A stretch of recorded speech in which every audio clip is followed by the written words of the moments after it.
നാളത്തെ കാര്യങ്ങൾ എങ്ങനെയാണെന്ന് ഓർത്ത് ടെൻഷൻ അടിക്കാറുണ്ടോ? അങ്ങനെയൊന്നുമില്ല അല്ലേ? എന്ന് ഞാൻ സത്യം പറയട്ടെ, ഞാൻ ഇടയ്ക്ക് അങ്ങനെ ചിന്തിക്കാറുണ്ട്. എന്തുകൊണ്ടാണ് നമ്മൾ നാളത്തെ പറ്റി ആലോചിച്ചിങ്ങനെ ടെൻഷൻ അടിക്കുന്നതെന്ന് അതിൻ്റെ കാരണങ്ങൾ അന്വേഷിച്ചാൽ നമ്മൾ ഒരുപാടും ഫ്യൂച്ചറിൽ ജീവിക്കുന്ന പോലത്തെ ഒരവസ്ഥ. നാളെ എന്താവും, എൻ്റെ ജോലി നഷ്ടമാവുമോ, എനിക്ക് രോഗം വരുമോ, എന്തെങ്കിലും പ്രശ്നം വരുമോ എന്ന് ആലോചിച്ച് നമ്മൾ ഈ പ്രസൻറ്റ് മൊമെൻറ്റിനെ കംപ്ലീറ്റ്ലി മറക്കുവാണ്.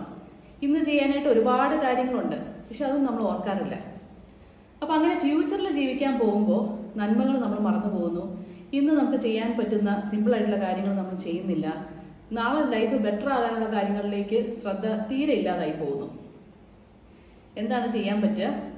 നമുക്ക് വേണമെങ്കിൽ ഒരു ലിസ്റ്റ് എഴുതി വെക്കാം. വല്ലാതെ ടെൻഷൻ വരുന്നു. വളരെ എഫക്റ്റീവായിട്ടുള്ള ടെക്നിക്കാണ്. ഒരു രക്ഷയില്ല, ഈ ചിന്തകളിങ്ങനെ മനസ്സിലേക്ക് വരുന്നതാണ്. ഇന്നത്തെ കാര്യങ്ങൾ ശ്രദ്ധിക്കാൻ പറ്റുന്നില്ല. നമ്മൾ വേഗം അതിനെ നിർത്താനായിട്ട് ഒരു ബുക്കിലേക്കോ, അല്ലെങ്കിൽ നമ്മളിപ്പോൾ എല്ലാം വാട്സാപ്പിലാണല്ലോ, നമ്മുടെ വീട്ടിലെ സാധനങ്ങൾ മേടിക്കുന്ന ലിസ്റ്റ് തൊട്ട് എല്ലാ കാര്യങ്ങളും നമ്മൾ വാട്സാപ്പിലേക്ക് അയച്ചു കൊടുക്കുമല്ലോ. ഒരു ഫ്രണ്ടിന് വേണമെങ്കിൽ നമ്മൾ ഒരു ലിസ്റ്റ് അയച്ചു കൊടുക്കാം. ഇന്ന് ഞാൻ ഫോക്കസ് ചെയ്യേണ്ട കുറച്ച് കാര്യങ്ങൾ 1, 2, 3 നമ്പർ ഇട്ടിട്ട് എഴുതാം. അല്ലെങ്കിൽ നമ്മുടെ നോട്ട് പാഡിൽ എഴുതി വയ്ക്കാം.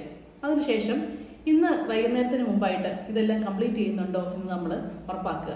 ഫ്രണ്ടിന് അയച്ചു കൊടുക്കുമ്പോൾ, അല്ലെങ്കിൽ നമ്മുടെ പാർട്ട്ണറോ ഏതെങ്കിലും നമ്മളെ മോട്ടിവേറ്റ് ചെയ്യുന്ന ഒരാൾക്ക് അയച്ചു കൊടുക്കുമ്പോൾ നമ്മൾ കുറച്ചുകൂടി അക്കൗണ്ടബിൾ ആയിരിക്കും. ഇത് ചെയ്യണം എന്നുള്ളൊരു ഉറപ്പും ചിന്തയും നമുക്ക് വരും.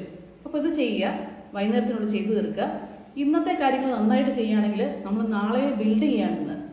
ഓരോരോ ദിവസത്തെ ചെറിയ ചെറിയ ഇമ്പ്രൂവ്മെൻറ്റ്സ് ആണ് നമ്മുടെ ഫ്യൂച്ചർ ബെറ്റർ ആക്കാനായിട്ട് നമ്മളെ സഹായിക്കുന്നത്. അപ്പോൾ അതിലേക്ക് ഫോക്കസ് ചെയ്യാം. നാളെ നമുക്ക് ആർക്കും അങ്ങനെയൊന്നും പ്രഡിക്റ്റ് ചെയ്യാൻ പറ്റില്ല. ചെറിയ രീതിയിലൊക്കെ പറ്റുമായിരിക്കും, പക്ഷെ കംപ്ലീറ്റ്ലി സാധ്യമല്ല. സോ ഇന്ന് നമ്മുടെ മുമ്പിൽ ഇരിക്കുന്ന കാര്യങ്ങളിലേക്ക് ശ്രദ്ധ കേന്ദ്രീകരിച്ചുകൊണ്ട് നാളെ ഭംഗിയാക്കാനായിട്ട് ശ്രമിക്കാം.